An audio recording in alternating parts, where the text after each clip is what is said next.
Entrepreneur के ताजा तरीन एपिसोड में आप सभी का स्वागत है। आज के एपिसोड में हम आपको 3 ऐसे सेक्टर्स बताने वाले हैं जहां आपको कारोबार शुरू करने के लिए बढ़िया मौके मिलेंगे। पहला सेक्टर जिसको लेकर हम काफी बुलिश हैं वो है हेल्थ केयर यानी कि चिकित्सा। रेटिंग एजेंसी फिच के हिसाब से फिलहाल भारत में हेल्थ केयर सेक्टर का साइज $65 अरब है, जो 2015 तक $100 अरब हो जाएगा, यानी कि सालाना 20% की बढ़त। भारत की जनसंख्या, हेल्थ इश्यूज को लेकर लोगों में जागरूकता, मेडिकल टूरिज्म कुछ वजहें हैं जिनके चलते इस क्षेत्र में हमें बढ़िया मौके दिखाई दे रहे हैं। इसी सेक्टर में काम कर रही है एक कंपनी healthcart.com। ई कॉमर्स के प्लेटफॉर्म पर कैसे कंपनी के फाउंडर्स ने हेल्थ केयर क्षेत्र में अपनी पहचान बनाई है, आइए देखते हैं। चाहे मल्टीविटामिन टैबलेट्स ऑर्डर करने हो या प्रोटीन सप्लीमेंट, चाहे डायबिटीज पेशेंट्स को लैंसिंग डिवाइस ऑर्डर करना हो या किसी को मेकअप प्रोडक्ट, ये वेबसाइट हेल्थ केयर, फिटनेस और ब्यूटी के लिए वन स्टॉप शॉप है। प्रशांत टंडन और समीर माहेश्वरी ने 1 साल पहले शुरू की healthcart.com। हेल्थ केयर और टेक्नोलॉजी दोनों ही बहुत बड़े मार्केट्स हैं। इसका अगर ओवरऑल मार्केट साइज देखें तो करीबन $20 बिलियन का मार्केट है ये इंडिया में। तो मार्केट तो हमें मालूम था बहुत है और इंटरनेट तेजी से ग्रो कर रहा था। बाजार का महज 3 से 4% हिस्सा ही ऑर्गेनाइज्ड प्लेयर्स के हाथ में है।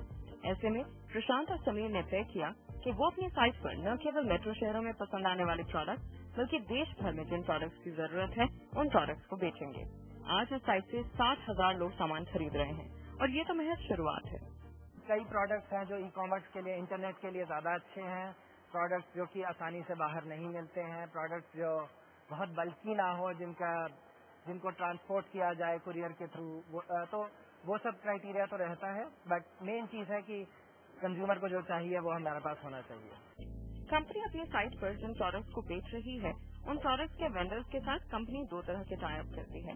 मार्केटिंग टाई अप में कंपनियां अपने कैंपेन साइट पर चला सकती हैं, अपने प्रोडक्ट सैंपल साइट पर डिस्प्ले कर सकती हैं, जिसके जरिए कंपनी फिलहाल तो कुछ नहीं कमा रही, लेकिन इस स्ट्रैटेजी से कंपनी अपनी साइट पर काफी ट्रैफिक अट्रैक्ट कर पाती है। डायरेक्ट टाई अप के तहत कंपनी बल्क में प्रोडक्ट खरीदकर डिस्काउंट पर ग्राहकों को बेचती है। हमारा जो बिजनेस है एक बहुत बड़े स्टोर की तरह है जो सीधा कस्टमर को सामान सप्लाई कर रहा है। तो जो typical distribution chain, supply chain आप देखते हैं जहाँ पे एक ब्रांड होती है, फिर एक डिस्ट्रीब्यूटर होता है, फिर एक सब डिस्ट्रीब्यूटर होता है, फिर एक और सब डिस्ट्रीब्यूटर होता है। तो हम जो इस चेन को हम एफिशिएंट बना देते हैं, जहाँ पे हम सीधा बड़े डिस्ट्रीब्यूटर या फिर सीधा ब्रांड के साथ सामान मंगाते हैं। फिलहाल कंपनी के पास तकरीबन 350 वेंडर्स हैं। हेल्थ केयर सेक्टर में जो कंपनियां ग्राहकों का भरोसा जीत सकें, उन्हें कंपनियों की छाप बनती है। इसीलिए हेल्थकार्ट अपने प्रोडक्ट ऑथराइज्ड डीलर से ही खरीदती है। एक और इनोवेटिव चीज जो इस साइट को ग्राहकों से जोड़ती है वो ये कि साइट पर लॉगिन करने के बाद ग्राहक कंपनी के कॉल सेंटर से संपर्क भी कर सकते हैं और प्रोडक्ट्स पर सलाह ले सकते हैं। कंपनी अपने प्रोडक्ट्स लगभग 400 शहरों में पहुंचा रही है। अपनी वेबसाइट को लेकर प्रशांत और समीर के इसी संजीदा रवैये के बलबूते कंपनी को 3 बड़े इन्वेस्टर्स से फंडिंग भी मिली। जब हमने स्टार्ट किया बिजनेस तो सबसे पहला जो इन्वेस्टर्स ने देखा वो हमारी टीम को देखा और हमारे कमिटमेंट को देखा। तो मैं और प्रशांत, जैसे प्रशांत ने कहा कि हम यूएस में काम कर रहे थे, तो हम काफी अच्छे जॉब्स में थे वहाँ पे। तो हम सब कुछ छोड़ के कुछ करने की चाह में इंडिया जब लौटे तो हमने 1 साल तक, हालांकि कोई क्लैरिटी नहीं थी बिजनेस कहाँ जा रहा है, पर हम लगे रहे। तो कमिटमेंट जो देखा इन्वेस्टर्स में वो सबसे इम्पोर्टेंट था। सिक्वोया कैपिटल, ओमिडियार और के कैपिटल की फंडिंग के दम पर आज healthcart.com अपनी ग्रोथ को तेजी से फ्यूल कर रहा है। गुड़गांव में ऑफिस के अलावा कंपनी का वेयरहाउस भी है। मुंबई में भी कंपनी ने एक वेयरहाउस खोल लिया है, जिससे देश के कोने कोने तक सामान पहुंचाया जा सके। आगे चल के हमारी जो सारी कैटेगरीज हैं उनमें और डीप जाने का बहुत स्कोप है। हम बहुत सारे ग्लोबल वेंडर्स से बात कर रहे हैं कि जो प्रोडक्ट्स अभी इंडिया में नहीं मिलते हैं उनको इंडिया में लाया जाए, तो हमारे प्लेटफॉर्म के द्वारा हम उससे भी नई कैटेगरीज में भी घुसेंगे। तो जैसे अभी हमने रिसेंटली स्पोर्ट्स कैटेगरी शुरू की है, पेरेंटिंग कैटेगरी शुरू की है। तो जो कैटेगरीज एक अच्छी लाइफ, हेल्दी लिविंग के लिए जो भी कैटेगरीज रेलेवेंट होंगी हम उनमें जाते रहेंगे। हम अभी मेडिसिन भी एक्सप्लोर कर रहे हैं, अगर हम उस कैटेगरी में भी कभी घुस सकें। कंपनी को लेकर प्रशांत और समीर के बड़े प्लान्स हैं। कंपनी ग्लोबल वेंडर्स के साथ टाई अप करके भारत में सामान बेचना चाहती है। कंपनी मार्केटिंग के लिए मास मीडिया के अलावा डॉक्टर्स के नेटवर्क का सहारा भी लेगी। कंपनी के सेल्स का आधे से ज्यादा हिस्सा Tier 2-3 शहरों से आ रहा है। ऐसे में डॉक्टर रेफरल्स एक अच्छा मार्केटिंग टूल हो सकता है। जैसा कि आपने देखा, healthcart.com में 3 निवेशकों ने पैसा लगाया है। इनमें से एक के कैपिटल है। मैंने के कैपिटल के मैनेजिंग डायरेक्टर साशा मीरचंदानी से बात की और उनसे पूछा कि उन्हें healthcart.com के बारे में सबसे अच्छी बात क्या लगी, जिसकी वजह से उन्होंने उस कंपनी में निवेश किया। उन लोग के बैकग्राउंड आप देखेंगे तो एकदम फैंटास्टिक है, जहाँ पर उन्होंने काम किया है, जहाँ पर उन्होंने स्टडी किया है, और मोस्ट इम्पोर्टेंटली उन लोग का current passion, sincerity, focus and most important drive to get this done. Because entrepreneurship बहुत मुश्किल है, लेकिन इन लोग का जो पैशन है, ये कहाँ पर भी ये लोग जॉब्स ले सके, लेकिन ये लोग ने सोचा है कि ये लोग ये कंपनी चालू करेंगे, ये कंपनी में जो भी एफर्ट करना है करेंगे, और लॉन्ग टर्म प्लान है उन लोग का कि ये करके स्केल करके एक सॉलिड बिजनेस बनाए जो हम लोग सब प्राउड हुए। हेल्थ केयर सेक्टर में दूसरे एंटरप्रेन्योर्स के लिए क्या मौके हैं, इस पर भी साशा मीरचंदानी ने अपने विचार हमारे साथ बांटे। आइए सुनते हैं उन्होंने क्या कहा। ये इंडस्ट्री बहुत बड़ा है, मेरे हिसाब से 20-30 बिलियन डॉलर इंडस्ट्री है, 30 बिलियन प्लस। ग्रोथ काफी एक्सपोनेंशियल होने वाला है in the next 5-10 years. 20-30% minimum ये ग्रोथ होने वाला इंडस्ट्री। काफी अपॉर्चुनिटीज है हेल्थ केयर में अक्रॉस इंडिया। जो हम सेगमेंट्स देख रहे थे, multi speciality health care, clinics, diagnostic centres, e commerce related health care, mobile phone पे हेल्थ केयर, मेडिकल टूरिज्म, ये काफी सेगमेंट्स हम लोग देख रहे हैं और भी देख रहे हैं विद इन हेल्थ केयर। हम लोग को अभी टायर सी टाउन, टायर डी टाउन में ऑलरेडी 30-40% हम लोग का सेल वहां से आ रहा है ऑलरेडी, एंड वो काफी ग्रो हो रहा है साइज वाइज। सो हम लोग काफी बॉयेंट हैं, काफी एक्साइटेड है कि ये सेक्शन से काफी लार्ज सेल्स आने वाले हैं कंपनीज लाइक हेल्थ का जैसे। ये तो बात हुई हेल्थ केयर सेक्टर की। ब्रेक के बाद हम नजर डालेंगे एक बेहद ही खास कंपनी पर जो खास तौर पर विकलांग लोगों के लिए प्रोडक्ट्स बनाती है और टेस्ट करती है।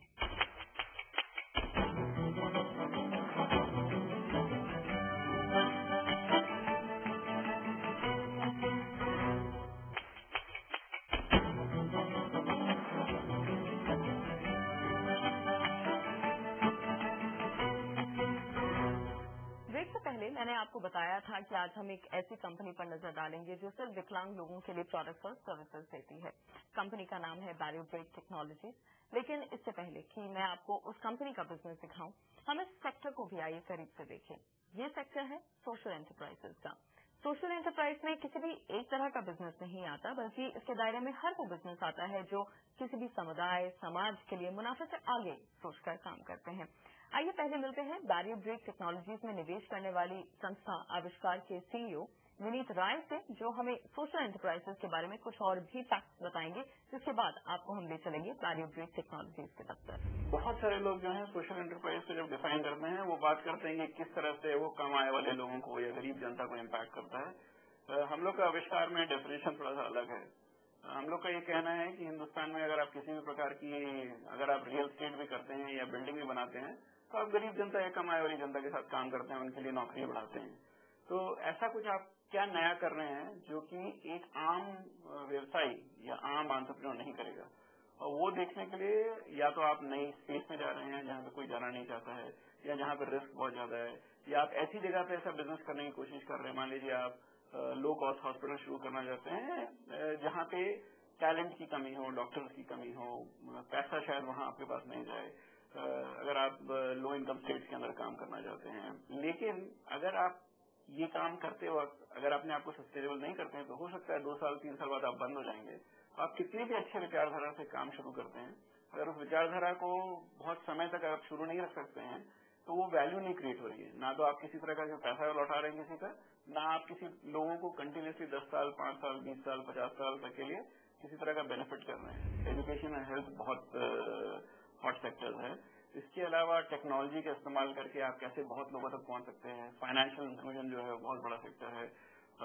इन सब के अलावा अगर आप देखना चाहें तो हाउसिंग बहुत बड़ा सेक्टर है, वोकेशनल ट्रेनिंग बहुत बड़ा सेक्टर है, एनर्जी बहुत बड़ा सेक्टर है, गांव में डिसेंट्रलाइज ग्रिड करके। तो ये सारे जो सेक्टर्स हैं, इन एरिया के अंदर बहुत इंटरेस्ट है। रूरल बीपीओ शुरू हो रहे हैं। बैरियर ब्रेक टेक्नोलॉजी, जैसा नाम वैसा काम। हाय, मैं कृतिका हूँ। मैं आपको आज बहुत ही इंटरेस्टिंग 3 चीज़ें दिखाने वाली हूँ। जैसे मेरे पास ये स्मॉल फॉन्ट बुक है जो हम में से कुछ लोग पढ़ सकते हैं, लेकिन कुछ ऐसे विजुअली इम्पेयर्ड पर्सन भी हैं जिनको ये पढ़ने में दिक्कत होगी क्योंकि ये बहुत स्मॉल फॉन्ट है। अगर मैं ये ट्रे पे रखती हूँ और ये हमारे पास एक डेस्कटॉप मैग्नीफायर है जिसका नाम है ऑप्टिलिक क्लियरव्यू प्लस। इसमें हम ऐसे ही स्मॉल फॉन्ट चीजें मैग्नीफाई करके पढ़ सकते हैं। मैं दूसरा प्रोडक्ट बताने वाली हूँ, वो है गोटॉक एक्सप्रेस 32। ये स्पीच इम्पेयर्ड के लिए यूज होता है। जैसे उन्हें बहुत कुछ बोलने का मन करता है but they can not express. तो जैसे यहाँ पे ये सारे पिक्चर्स हैं, उन्हें बताना है कि आई वॉन्ट टू ईट सलाद, तो वो जस्ट प्रेस करेंगे ये 3 बटन्स पे, I want to eat salad, तो उनके लिए ये सेंटेंस बन जाएगा। जो लास्ट प्रोडक्ट मैं दिखाने वाली हूँ ये है कीज यू सी कीबोर्ड। ये डिस्लेक्सिक लोगों के लिए यूज होता है। इसमें आप देख सकते हैं ये अलग अलग कलर यूज किए हुए हैं। जैसे नंबर्स के लिए अलग कलर है, ग्रीन कलर, कंसोनेंट्स के लिए अलग कलर, ब्लू कलर, वॉवेल्स के लिए अलग कलर है। तो उन्हें आसानी होगी पहचानने में कि वॉवेल्स कौन से हैं या नंबर कौन से हैं। विकलांग लोगों के लिए काम कर रही इस कंपनी की शुरुआत महज 20,000 रुपए की मामूली रकम से हुई। शिल्पी कपूर ने साल 2004 में नेट सिस्टम्स इंफॉर्मेटिक्स की नींव डाली। कंपनी के पास उस वक्त महज एक टेक्निकल कंटेंट राइटर था जो एपटेक और NIIT जैसे 30 क्लाइंट्स के लिए टेक्निकल सॉफ्टवेयर लिखता था, लेकिन कंपनी का उद्देश्य टेक्निकल राइटिंग नहीं था।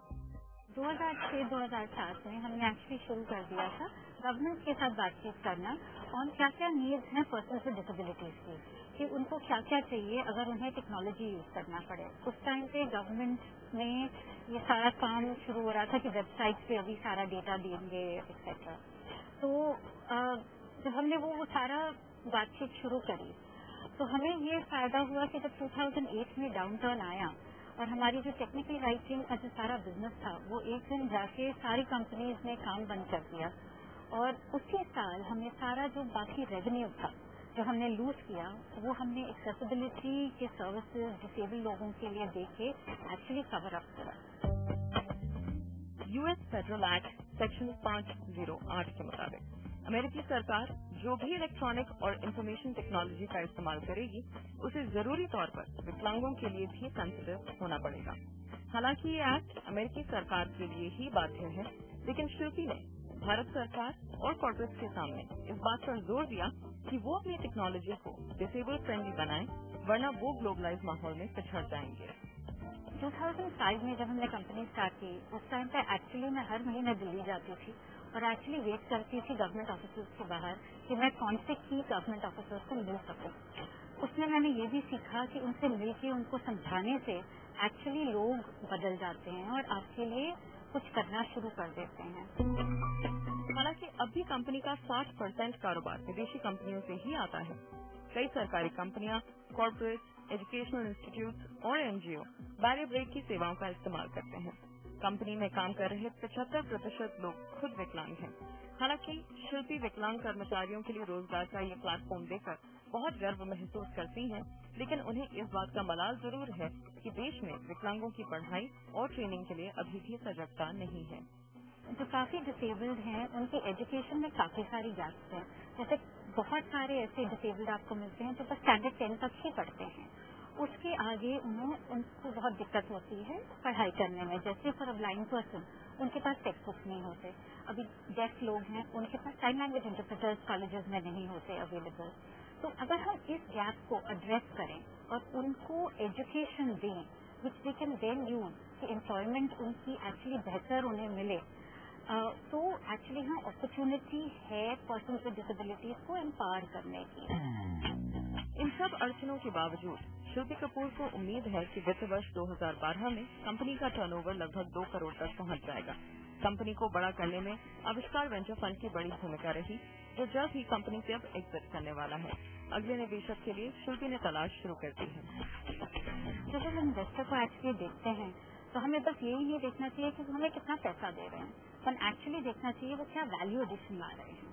जैसे आपके कोई स्ट्रेटेजिक इन्वेस्टर्स हो सकते हैं जो आपको कोई एक्चुअल पर्टिकुलर एरिया में हेल्प कर सकते हैं, या कोई इन्वेस्टर्स हैं जिनका एक्चुअली उस एरिया में ज़्यादा नॉलेज है, तो आपको इन्वेस्टर्स ऐसे लेने चाहिए जो आपके लिए स्ट्रेटेजिकली एडवांटेज करें। जिस तरह कंपनी ने 2004 से लेकर अब तक कई मुश्किलों का सामना करके अपने लिए रास्ता बनाया है, शिल्पी को इस बात पर कोई शुबा नहीं कि मंजिल दूर ही सही लेकिन मिलेगी जरूर। यहाँ हम एक और ब्रेक लेंगे और ब्रेक के बाद एजुकेशन क्षेत्र में काम कर रही खरडी पास के बिजनेस पर नजर डालेंगे और साथ ही समझेंगे कि शिक्षा क्षेत्र में एंटरप्रेन्योरशिप के कहाँ है मौके। बने रहिए हमारे साथ।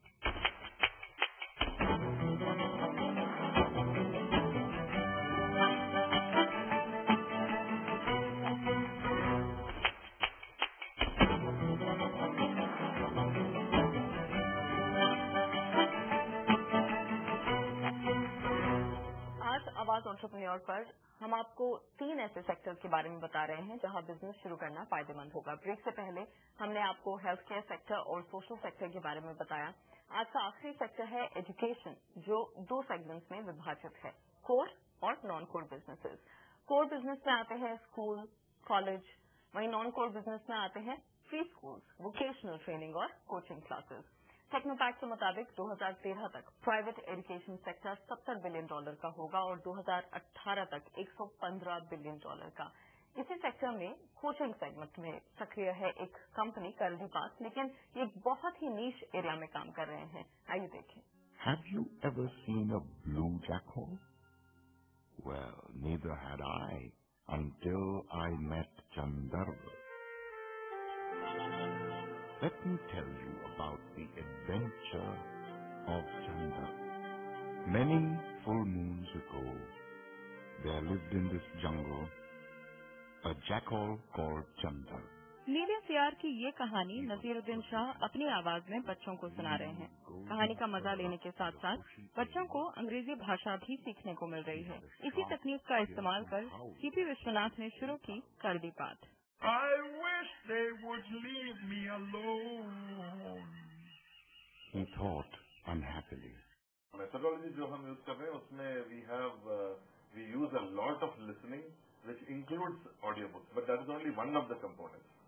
इसमें there are methods like where you learn language using the body, you learn language through music, you learn language through stories, you learn language through what we call a method called short theatre. 15 साल पहले 10 लाख रुपए से खरडी tales की शुरुआत हुई थी। Language learning products के लिए एक बड़ा बाजार देखते हुए खरडी पास का जन्म हुआ। There are hundreds and thousands of graduates जो हैं या engineering graduates हैं या medical graduates हैं, जो सब employability level पे अगर आप देखा जाए तो they are all very very difficult to integrate into an English workplace. क्योंकि ये सब जो है इन्होंने इंग्लिश 10 साल सीखे या 12 साल सीखे या 15 साल सीखे, फिर भी जो है इंग्लिश में ये काम करने के लिए उनकी बैकग्राउंड ही ऐसी है कि जो एनवायरनमेंट में जो वो पले हैं उसमें बिल्कुल इंग्लिश नहीं थी। इसी गैप को देखते हुए विश्वनाथ को भरोसा है कि अगले साल तक कंपनी का टर्नओवर 6 करोड़ तक पहुंच जाएगा। साथ ही भारत के अलावा मलेशिया, इंडोनेशिया, श्रीलंका और चीन से जिस तरह की डिमांड आ रही है, विश्वनाथ के मुताबिक कंपनी 5 साल में 200 करोड़ का टर्नओवर अचीव कर लेगी। फिलहाल हमारी फोकस तो प्री प्राइमरी और प्राइमरी लेवल पे है। अगले लेवल के लिए जो प्रोडक्ट डेवलपमेंट जो वो हो रही है अभी, तो नेक्स्ट ईयर तक we will have the product for young adult as well as adult. खरडी पास के 2 प्रोडक्ट्स हैं, मैजिक इंग्लिश और पावर इंग्लिश, जिनके इस्तेमाल से कंपनी फिलहाल तमिलनाडु के 300 स्कूलों में बच्चों को सरल तरीके से अंग्रेजी सिखा रही है। कंपनी का फोकस फिलहाल अंग्रेजी प्राइवेट स्कूल पर ही है। हम प्रीवियसली हमने बहुत तमिलनाडु गवर्नमेंट स्कूल के साथ हमने काम किया है और गोवा गवर्नमेंट स्कूल के साथ काम किया है, पर क्या है कि कंटिन्यूटी जो है अगर गवर्नमेंट बदल जाती है तो सब कुछ बदल जाती है। हालांकि कंपनी फिलहाल तमिलनाडु में ही अपने प्रोडक्ट्स बेच रही है, लेकिन जल्द ही दक्षिण भारत में आंध्र प्रदेश, केरल और कर्नाटक के स्कूलों से भी टाई अप करेगी, जिसके बाद पश्चिम, उत्तर भारत और पूर्व भारत में भी स्कूली बच्चों तक अपने प्रोडक्ट पहुंचाएगी। कंपनी को भरोसा है कि अपने प्रोडक्ट्स के जरिए वो भारत के ज्यादा से ज्यादा स्कूली बच्चों की भाषा की बुनियाद मजबूत कर सकेगी। इसी कंपनी में आविष्कार वेंचर फंड ने हाल ही में निवेश भी किया। कंपनी का ड्यू डिलिजेंस करने पहुंची सुषमा कौशिक, जिनसे हमने बात करके पता लगाया कि उन्हें इस कंपनी के ऑफरिंग में क्यों दम दिखा। जब हम बिजनेस इवैल्यूएट करते हैं तब हम 2-3 चीज देखते हैं। पहले कि are they addressing a gap, कि मार्केट में एक प्रॉब्लम है जो वो एड्रेस कर रहे हैं, तो करडी पार्क सबसे पहले वो कर रहा था। Second, is this a scalable business, कि ये आगे बढ़ के ज्यादा से ज्यादा स्कूल और बच्चों को रीच कर सके, तो ये भी कर रहा था ये करडी पार्क। और थर्ड मोस्ट इम्पोर्टेंट, ये बहुत ही सिंपल प्रोडक्ट है जो वेरी इजीली एग्जीक्यूट हो सकता है, इम्प्लीमेंट हो सकता है स्कूल्स में। तो ये 3 चीज हमें बहुत अट्रैक्ट किया करडी पार्क की तरफ।